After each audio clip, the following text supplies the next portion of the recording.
Hello friends, welcome back to my YouTube channel. মই অনুৰাগ শৰ্মা আপোনালোক সকলোকে পুনৰবাৰ স্বাগতম জনাইছো মোৰ YouTube চেনেলটোলৈ। আজি মই আপোনালোকৰ সন্মুখত এটা নতুন ভিডিঅলৈ উপস্থিত হৈছো আৰু আজিৰ ভিডিঅটো বহুতে বেছি গুৰুত্বপূৰ্ণ হয়। তো APSC combined competitive examination 2022 final result declare হৈ গ'ল। তো বহুতে ডাঙৰ নিউজ হয় 17 জানুৱাৰী 2024 ৰিজাল্ট কৰিছে।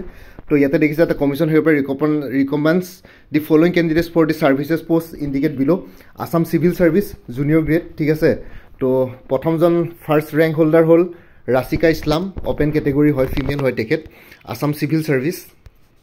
ইয়াতে টোটেল ক্যান্ডিডেট আছে ইয়াতে আসাম সিভিল সাৰ্ভিসৰ লিষ্টত 86 জন। আসাম পুলিচ সাৰ্ভিস জুনিয়ৰ গ্ৰেডত আপোনাৰ ফাৰ্স্ট হৈছে মেল হয় তেনেকৈ open category Rohit Choudhury, Assam police service. তো ইয়াতে আপোনালোকে দিছে 65 জন। লেবাৰ অফিচাৰ প্ৰথমজন হ'ল দৰ্শন উপাধ্যায়, ৰেংক 1 মেল।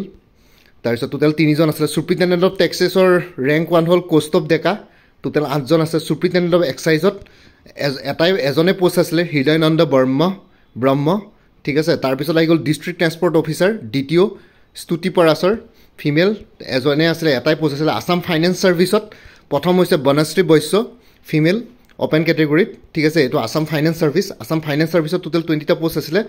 Video block development officer first rank হৈছে অলকেশ দত্ত, ঠিক আছে। 6 জন ব্লক ডেভেলপমেণ্ট অফিচাৰ টোটেল আছিলে 45টা। Assistant manager district industries centre তাতে প্ৰথমজন হৈছে প্ৰতীক্ষা দে, ফিমেল, ঠিক আছে। 8টা আছিলে। Assistant registrar cooperative societies rank 1 Himanshu Shekhar Sharma, ঠিক আছে। টোটেল 6 জন চিলেক্ট হৈছে, মানে টোটেল 6টা পোষ্ট আছিলে। কোঅপাৰেটিভ এডুকেশ্যন অফিচাৰ এজন চিলেক্ট হৈছে Nabajyoti Barman.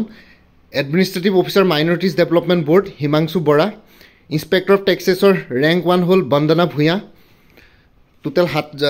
Total inspector of taxes 26 জন। Inspector of labour Piyush Garodia, male, ঠিক আছে। তো ৰেংক 1, তো 4টা পোষ্ট আছিলে। Inspector of excise first rank holder Pranay Sharma, male, total post আছিলে 21টা। Assistant employment officer Churnika Das, first rank holder 3 জন আছে। Sub registrar first Dibyajyoti Das, total 10 জন আছে।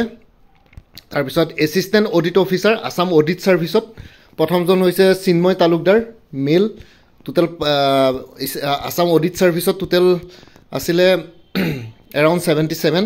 তাৰপিছত assistant accounts officer Assam accounts service rank holder Niladri Mahanta, rank 1, ঠিক আছে। তো আসাম একাউণ্ট সাৰ্ভিসত বহুত পোষ্ট আছিলে, এৰাউণ্ড 400 চামথিং। ইয়াতে তললৈ স্ক্ৰল কৰিলে গম পাব, মই দেখাই আছোঁ। আসাম একাউণ্ট সাৰ্ভিসতে বেছি আছে, টোটেল 415। তাৰপিছত guidance counsellor secondary education Panchali Devi. তাৰপিছত আহি গ'ল assistant research officer minorities development board Mayuri Sharma. Research assistant irrigation Chinmoy Shilendra Kalita, male. তাৰপিছত assistant public relation officer irrigation Deep Das. তাৰপিছত assistant research officer irrigation Rupam Sindhu Kalita. তাৰপিছত registrar industrial tribunal Krishnakshi Thakuria. তাৰপিছত assistant research assistant transport survey Ahmed Farnaz. তাৰপিছত Assam urban administrative service executive officer junior grade 2, এইটো এটা নতুন service cadre আছিলে Assam urban administrative service. তো তাৰে first rank holder Sukanya Mukherjee, female, ঠিক আছে। তো তেনেকৈ গৈছে। আসাম আৰ্বান এডমিনিষ্ট্ৰেটিভ ছাৰ্ভিচত টোটেল 103টা পোষ্ট আছিলে। তো ইমানে আছিলে ৰিজাল্টখন। তো congratulations to all of you, আপোনালোকে prestigious civil services examination clear কৰিলে। আৰু এতিয়া আগুৱাই যাব লাগিব। আসাম ষ্টেটখনক আপোনালোকে ষ্টেট এডমিনিষ্ট্ৰেশ্যনখন চলোৱাৰ ক্ষেত্ৰত আপোনালোকে সহায় কৰিব লাগিব। বিং এ চিভিল ছাৰ্ভেণ্ট আপোনালোকৰ ডিউটি বহুত বাঢ়িব, ভালকৈ কাম কৰি যাব আশা ৰাখিলোঁ।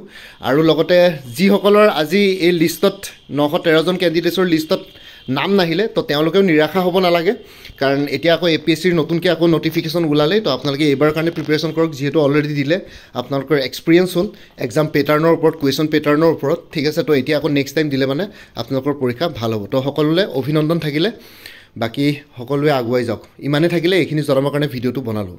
বাকী bye and take care friends. Bharat Mata কি জয়, জয় আই অসম।